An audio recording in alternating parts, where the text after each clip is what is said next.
歡迎嚟到大灣區旅遊，我係梁生。梁太，銷聲匿跡多年嘅深圳口岸迷魂黨又重出江湖啦。係啊，多間傳媒報道有名港女喺網上發文，佢喺皇崗口岸懷疑遇到迷魂黨，有位操內地口音廣東話嘅男人問佢借 WiFi，佢感到唔對路就立即離開。佢上車一除口罩就由頭暈到落尾。佢慶幸自己有戴口罩阻隔，否則可能已經俾人攬咗上車啦。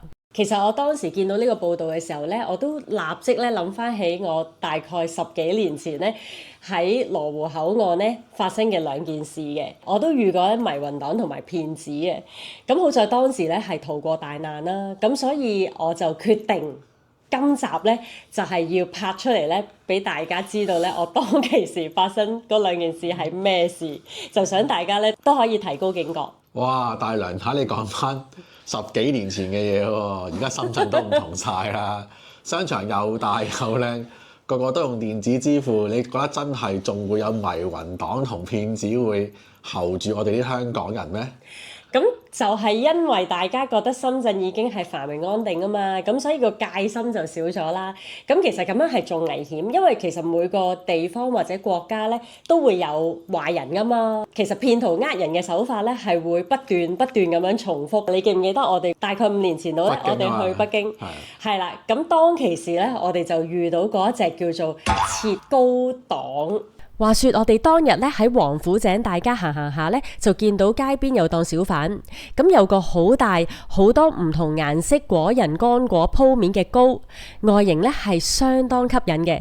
咁我去問價啦，咁檔販就話5蚊兩要磅，我都未考慮得切咋，佢就將把刀放咗喺個糕上面問我夠唔夠。咁我當時就諗啦，細嚿其實都唔會好貴，咁諗緊咋，佢就已經咧係切咗落去嗰個糕度啦。咦，咁結果係點啊？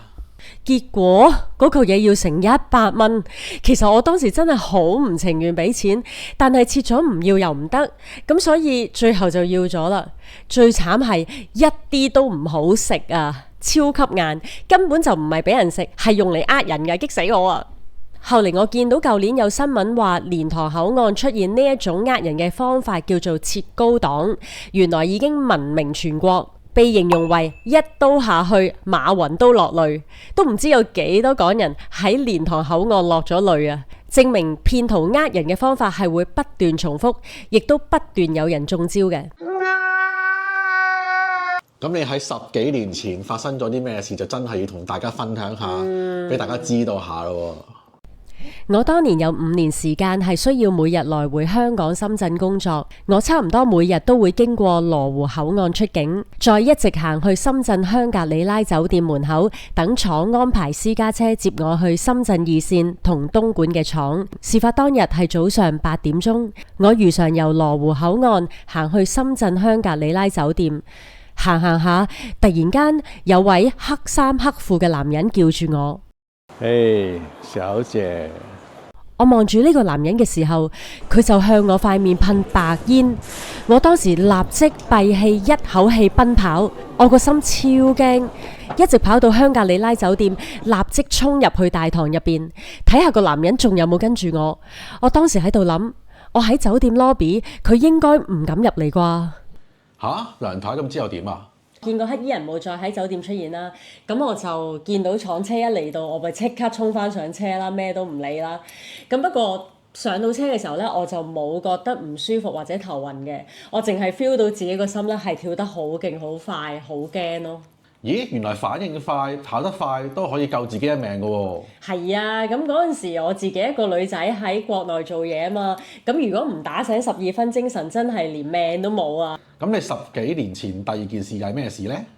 我喺國內工作嗰5年，廠車就會喺羅湖和平路橋底放低我，我就會沿天橋咧行翻去羅湖口岸翻香港嘅。咁點解你唔喺交通流落車，咪仲快過關？因為我同啲同事就會喺呢一度咧入去咧，就會係買翻版 VCD 嘅地方，即係咧呢一棟嘅好噏噏嘅商場。係咪買真開心精選 VCD 啊？係啊，聽黎瑞恩同埋湯寶如咯，嗰陣時10蚊隻咋。案發當日，我如常落車去睇睇有咩新碟。咁咁就有一位講純正香港廣東話30幾歲嘅男人咧，叫停我啦。小姐，我係中港車司機嚟㗎，我個銀包同埋電話俾人偷咗啊！我而家剩翻啲身份證咋，佢哋話要用200蚊先可以幫我辦到個臨時嘅回鄉證，我先可以翻到香港啊！你可唔可以幫我手借200蚊俾我啊？你係香港人？你俾個身份證我睇下啦。咦，係智能身份證嚟喎。咩啊？咁你唔揾你屋企人同朋友幫你嘅？我個電話冇咗啊，俾人偷咗啊！其實我你都唔會你嗰200蚊啦，我真係好需要嗰200蚊去辦翻個臨時證翻香港㗎。你留低電話俾我，我翻去香港會俾翻錢你㗎啦。你放心啦，我唔會你㗎，我真係中港車司機嚟㗎。係真嘅。你200蚊真係夠？夠㗎啦，佢哋話200蚊可以辦個證㗎啦。其實200蚊咁少錢，我都唔會你咁少錢啦，幫下我啦。如果唔係，我真係翻唔到香港㗎啦。你都係俾張身份證我望多一次先，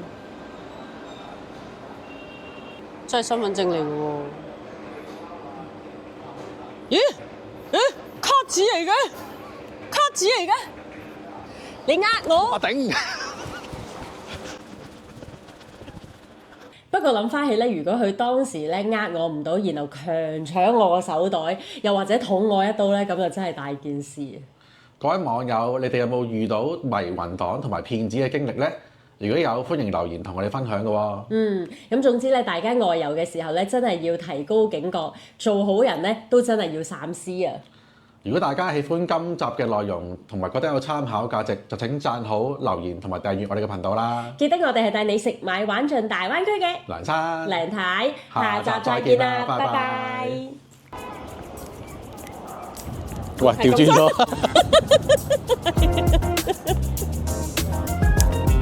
喂，我自己嚟，自己嚟。我係一個開心嘅騙子。成日都笑口噬噬。